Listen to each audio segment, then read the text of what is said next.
नमस्कार। 10 मार्च 2026 के धनलाइन pre market as update में स्वागत है। आज बाजार में एक बहुत ही कह सकते हैं दिलचस्प कहानी बन रही है, तो चलिए इसे समझते हैं। देखिए, एक तरफ तो तेल के दाम बढ़ने से पूरी दुनिया के बाजारों में डर का माहौल है, लेकिन हमारा भारतीय बाजार वो तो एक बिल्कुल ही अलग कहानी सुना रहा है। गिफ्ट निफ्टी को देखिए, करीब करीब 300 पॉइंट से ज्यादा की एक बहुत बड़ी गैप अप ओपनिंग का इशारा मिल रहा है। ये जो हो रहा है ना, वो ग्लोबल संकेतों से एकदम उल्टा है, और यही आज की सबसे बड़ी पहेली है जिसे हमें सुलझाना है। तो सवाल यह है कि आखिर ऐसा हो क्यों रहा है। चलिए थोड़ा गहराई में उतरते हैं और समझने की कोशिश करते हैं कि बाजार के अंदर कौन सी ताकतें हैं जो आपस में टकरा रही हैं। इसका जवाब ना किसी एक चीज में नहीं है। जवाब छिपा है बाजार के दो सबसे बड़े खिलाड़ियों के बीच चल रही एक जबरदस्त खींचतान में। ये देखिए, यहीं पर असली खेल समझ में आता है।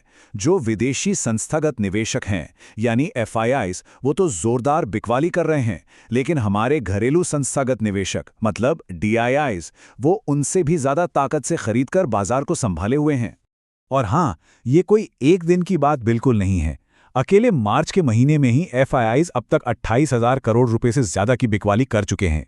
ये एक ट्रेंड बन गया है जो बाजार पर लगातार दबाव बनाए हुए है।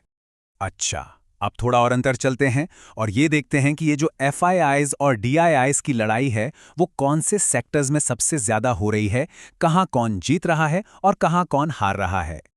तो इस पूरी खींचतान में सबसे ज्यादा मार पड़ी है रेट सेंसिटिव सेक्टर्स पर, जैसे कि बैंकिंग और ऑटो। तेल के बढ़ते दाम और एफआईआईज की बिकवाली, इन दोनों ने मिलकर इन सेक्टर्स पर डबल प्रेशर बना दिया है। लेकिन कहानी का एक दूसरा पहलू भी है। इस गिरावट के माहौल में भी कुछ सेक्टर्स ऐसे हैं जिन्होंने कमाल की मजबूती दिखाई है। ये बाजार के असली हीरो बनकर उभरे हैं। यहाँ फर्क एकदम साफ दिखता है। जहाँ एक ही दिन में बैंकिंग सेक्टर 4% से ज्यादा गिर गया, वहीं डिफेंस इंडेक्स लगभग 3% ऊपर था। मतलब बाजार में पैसा एक जगह से निकलकर दूसरी जगह जा रहा है, ये बिल्कुल साफ है।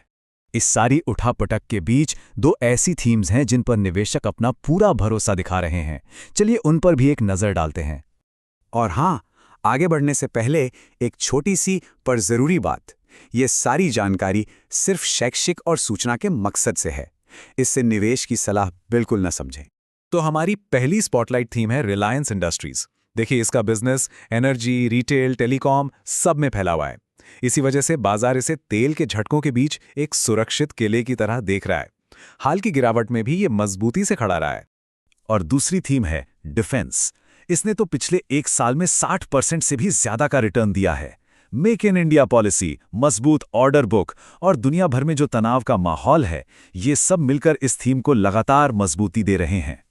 तो इन सब फैक्टर्स को एक साथ देखें तो आज के लिए वो कौन सा एक लेवल है जिस पर हमारी नजर होनी चाहिए? आज के लिए वो जादुई नंबर है 24,000। निफ्टी का इस लेवल के ऊपर टिके रहना बहुत बहुत जरूरी है। अगर बाजार इसे संभाल लेता है तो ये एक पहला संकेत हो सकता है कि गिरावट अब थम रही है और यहां से एक अच्छी वापसी देखने को मिल सकती है। और यहीं से आज का सबसे बड़ा सवाल खड़ा होता है। सोचिए, क्या होगा अगर एफआईआईज की बिकवाली कम हो जाए, लेकिन हमारे डीआईआईज की खरीदारी ऐसे ही मजबूत बनी रहे? अगर ऐसा हुआ ना, तो ये इस बात का पहला बड़ा सिग्नल हो सकता है कि इस करेक्शन का बॉटम बन चुका है। बस एक आखिरी रिमाइंडर कि ये सारी जानकारी सिर्फ सूचना के लिए है। बाजार में निवेश हमेशा जोखिमों के अधीन होता है।